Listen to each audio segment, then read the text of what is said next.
Bonjour, nous sommes le mercredi 22 janvier 2020 et je vous propose la situation des cultures de cette semaine. Alors, avec les conditions climatiques et les conditions de récolte très difficiles de l'automne, beaucoup de surfaces qui étaient prévues en céréales n'ont pas pu être semées. Donc en fait, au printemps, on peut envisager 4 cultures principalement. Donc l'orge de printemps, le blé de printemps, les pois protéagineux, les févroles et accessoirement le maïs pour des semis plus tardifs. Alors pour les pois de printemps, en fait, le pois est une culture sensible aux défauts de structure. Donc il faut privilégier les sols bien structurés et bien ressuyés au moment du semis. Les semis vont débuter vers le 15 février pour aller jusqu'au 15 ou 20 mars. Il faut plutôt privilégier les conditions de semis à la date, finalement, parce qu'on a des problèmes de structure. Si on a des défauts racinaires, le pois réagit très très mal par rapport à ça.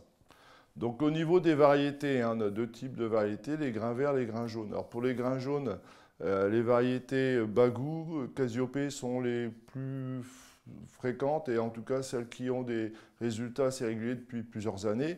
On a aussi la variété Spot et puis en nouveauté la variété Orchestra, donc en grain jaune.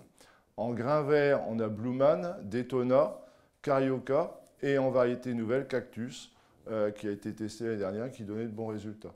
En densité de semis pour ces pois, en fait, finalement, on est plus lié au type de sol qu'aux dates de semis.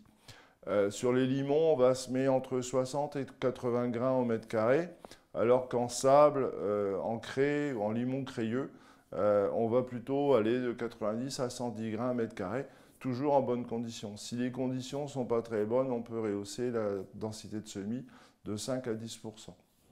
En ce qui concerne la févrole de printemps, on est sur une culture qui est devenue marginale dans notre département avec des surfaces semées très faibles depuis 2-3 ans, en lien avec finalement le problème du débouché, puisqu'en fait le débouché historique était le débouché alimentation humaine.